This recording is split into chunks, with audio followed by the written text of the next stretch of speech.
We're actually going to continue on with our example that we are using for 2.1 when we were talking about demand. And we're going to use that as we carry over and talk today about supply. Now, as you guys know, demand is just whenever people want something. Supply is who's supplying it or who's making that thing available. And so we're going to go back and again talk about our example of gasoline. So again, we're going to have our supply schedule. And our supply schedule is going to show us all the prices and the quantities of a product, in this case, gasoline, that is being available at whatever price. And so again, if we have our list here with a bunch of different prices, for example, like if we have a price here of $3, we want to say, okay, what is the quantity that's being supplied? Or whenever gas is selling for $3, how much gas is going to be made available by the people who produce gasoline? And so let's say at a price of $3, it's 70 million. Now, for $2.75, what do you expect is going to happen as the price of gasoline falls? Do you think suppliers are going to be more willing to provide more gasoline, or they're not going to be as willing to provide as much? So what we would actually see is this idea that as it gets cheaper, the quantity that's going to be supplied, the amount that's going to be supplied is going to start to decrease. So we say at $2.75, it's at 60 million. At $2.50, we'll say it's 50 million, $2.25, 40 million, and so on. And you guys know what to do at these points. You've done this before, so go ahead and take a second. You can pause it if you want and plot these points out on your graph. So if you plot them out, you've got something that looks a little bit something like this. And just like every other time that we have plotted points, we have connected those dots. Now what you notice here is kind of like the opposite from what we had with demand. When it comes to supply, our supply curve is upward sloping, because what we're seeing here is that as the price of a product rises, the companies, the suppliers, are willing to supply more of it. This is actually the law of supply, just like we had the law of demand. The law of supply says as prices go down, the quantity supplied goes down. As prices go up, quantity supplied goes up.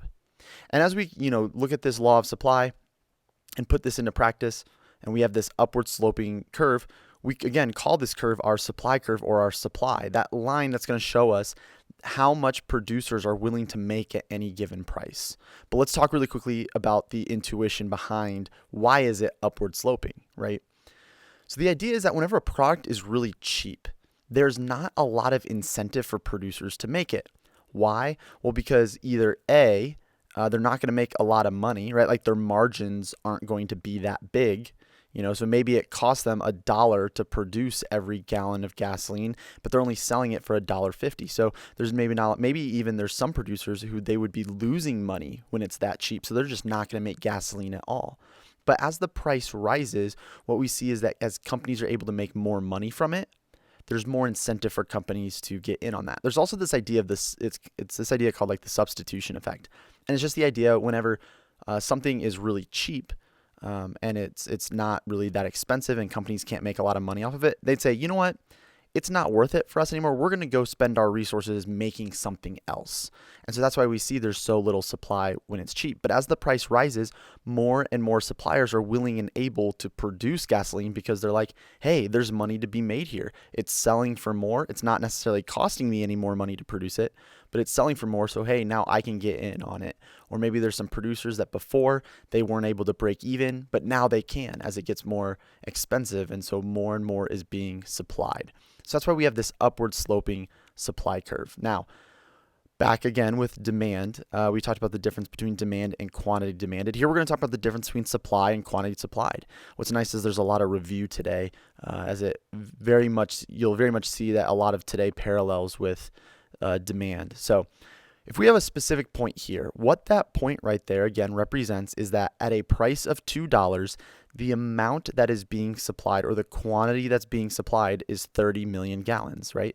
So that dot represents the quantity supplied. It's that point that represents the specific amount at a specific price, all right? If we were to say at this specific price of $2, how much gasoline is going to be produced? We can say it's going to be 30 million gallons. It's a very specific point. But the supply curve instead, this entire curve shows us the relationship between all prices. This line shows us that we can look at any single price and know how much is going to be supplied at that price. It's not just one specific point. It's all of these points together, and they make up a line, right? So the supply curve is the line that shows that relationship between all the prices and the quantity that producers make at every single price.